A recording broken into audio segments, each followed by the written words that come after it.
Hello everybody, good morning from Lakshmi Vilas palace Baroda. मित्रांनो, आज आपण बडोदा संस्थानमधल्या गायकवाड पॅलेस, गायकवाडांच्या लक्ष्मी विलास पॅलेसपाशी आहोत. समोर हा पॅलेस दिसतोय, ह्याचा टॉवर दिसतोय. या पॅलेसशी आज आपण सफर करूया.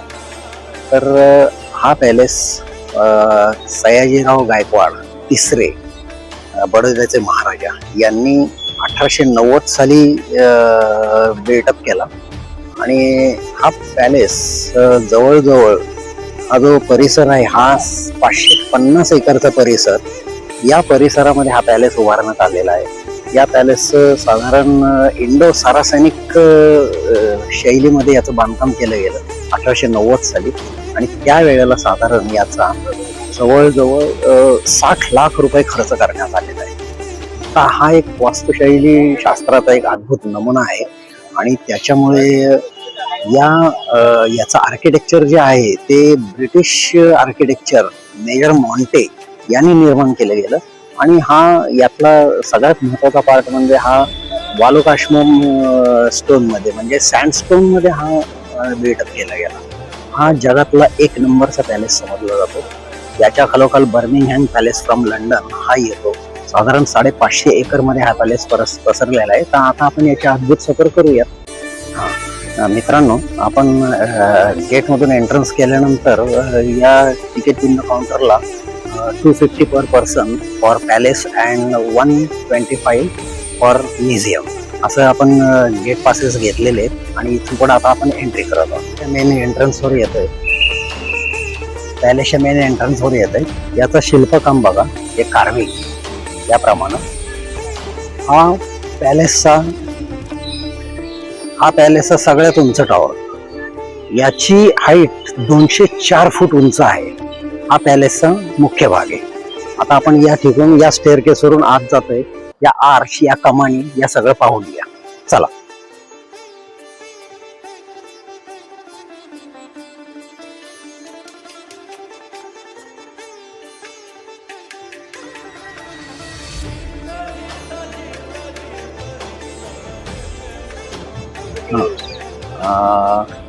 आता आपण लक्ष्मी विलास पॅलेसच्या समोरच्या व्ह्यूला आहोत.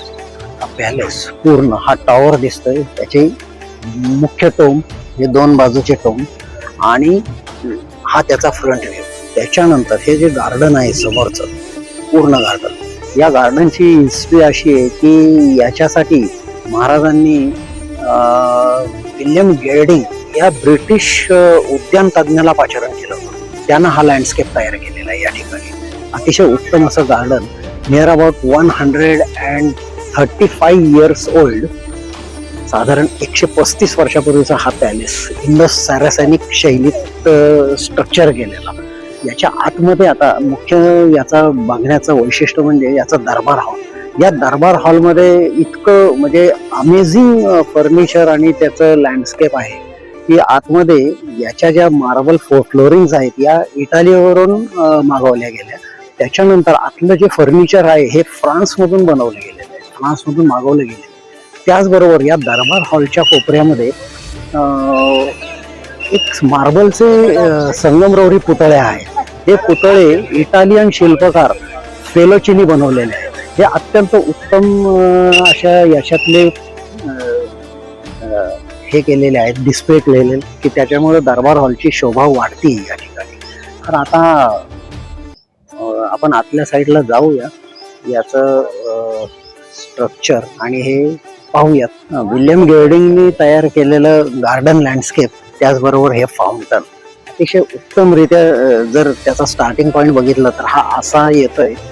त्याच्यावरच्या या मूर्त्या, मार्बलच्या संगमरवरी मूर्त्या, आणि एकंदरीत view in front of the centre of the palace.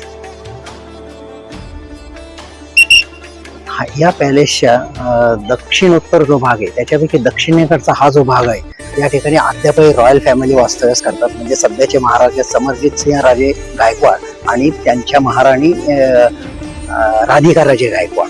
आणि याचा उत्तरेकडचा जो पार्ट आहे तो पब्लिकसाठी आत्ता ओपन केलेला आहे. तर तो आता आपल्याला पाहायला म्हणजे परमिट करण्यात आलेला आहे. चला तर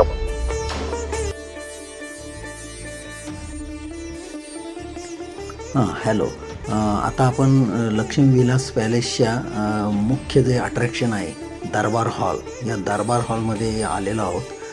या दरबार हॉलचं वैशिष्ट्य म्हणजे याचं फ्लोरिंग जे आहे हे खूपच जबरदस्त अट्रॅक्टिव्ह आहे. याच्या टाईल्स ज्या आहेत या इटालीतील व्हेनिसमधून मागवण्यात आल्या होत्या. या तुम्ही पाहताच इतक्या उत्कृष्ट म्हणजे शोभून दिसत आहेत या हॉलला की त्याच्यावरची नजरही हटत नाही आहे. या हॉलच्या प्रत्येक कोपऱ्यामध्ये इटालियन शिल्पकार फेलिची याने बनवलेली शिल्पे, संगमरवरी पुतळे ठेवलेले दिसून येत आहेत. त्याच्यामुळं हॉलचा कोपरा फारच उठून दिसतो आहे. तसेच या ठिकाणी पहिल्या मजल्यावर आपलं जर लक्ष गेलं तर त्या ठिकाणी काही गॅलऱ्या दिसून येत आहेत. कोरीव कामाने नटलेल्या लाकडाच्या गॅलऱ्या, या राजघराण्यातील स्त्रियांना बसण्यासाठी गॅलऱ्या केलेल्या आहेत. त्याचबरोबर आता आपण या हॉलमधल्या दोन प्रमुख पेंटिंग्ज जे आहेत, लक्ष्मी आणि सरस्वती यांची पेंटिंग्ज तुम्ही जर पाहिली तर ही उत्कृष्ट ओरिजिनल पेंटिंग्ज आहेत. त्रावणकोरचे महाराजा राजा रवी वर्मा यांनी बनवलेल्या पेंटिंग्ज आहेत. त्याच्यामुळं हे नाव या दोन पेंटिंग्समुळं लक्ष्मीविलास पॅलेस खरंच शोभून दिसते. हे या हॉलचं मुख्य वैशिष्ट्य. खूपच छान, खूपच अट्रॅक्टिव्ह.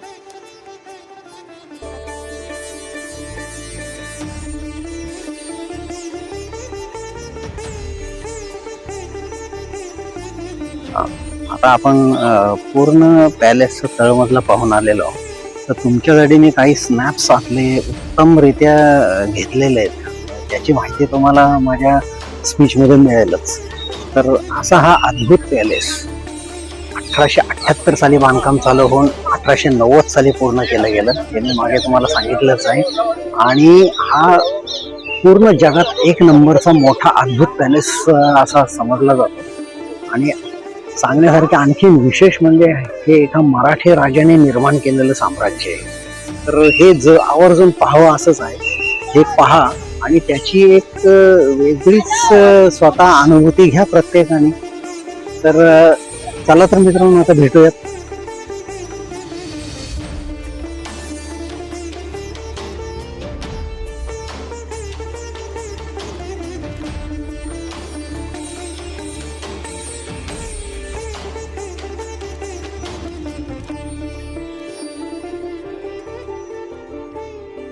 हा पॅलेसचा दर्शनी भाग आपण पाहतोच आहोत.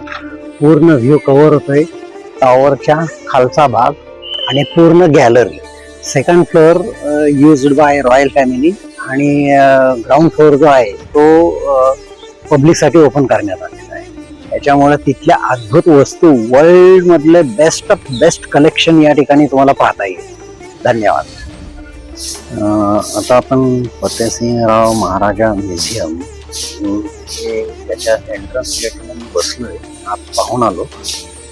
अत्यंत उत्तम कलेक्शन या ठिकाणी कलेक्ट केलेलं आहे महाराजांनी. प्रत्यक्ष सयाजीराव महाराजांनी ज्यावेळेस 19व्या शतकात त्रावणकोर संस्थानचे जे महाराजा राजा रवी वर्मा यांना पाचारण केलं गेलं, तर त्यांच्या ओरिजिनल पेंटिंग्स या ठिकाणी पाहायला मिळतात. अत्यंत उत्तम पेंटिंग्स, सर्व राजघराण्यातील सयाजीराव महाराज तृतीय, त्याच्यानंतर त्यांच्या पत्नी चिमणाबाई उर्फ लक्ष्मीबाई. या लक्ष्मीबाई ज्या होत्या त्या तंजावर घराण्यातल्या त्यांच्या पत्नी होत्या आणि त्यांच्यावर त्यांचं अत्यंत उत्तम प्रेम असल्यामुळं या ठिकाणी त्यांनी त्यांचा स्वतः इटालियन शिल्पकार फेलोची कडून एक पुतळा बनवून घेतला. तो अत्यंत सुंदर आहे. त्याच्याबरोबरच्या काही स्कल्पचर्स अत्यंत उत्तम आहेत आणि हे सर्व आपल्याला म्हणजे पाहिलेच पाहिजे असं आहे. त्याच्यात उत्तम जगातल्या फ्रेंच, इटालियन, त्याच्यानंतर ब्रिटिश चित्रकार यांच्या उत्तम पेंटिंग्स आतमध्ये सर केलेले आहेत या ठिकाणी. त्या पाहाव्याच, कारण राजा रवी वर्मा म्हणजे एक वर्ल्ड प्रसिद्ध आर्टिस्ट. त्यांच्या अत्यंत सुंदर अशा पेंटिंग्स, त्याच्या भव्य फ्रेम्स या ठिकाणी वॉलवर डिस्प्ले केलेल्या आहेत. त्या इतक्या उत्तम आहेत की माझ्या सांगण्यापेक्षा ते प्रत्यक्ष पाहणं हा एक अत्यंत उत्तम असा अनुभव होऊ शकतो या ठिकाणी.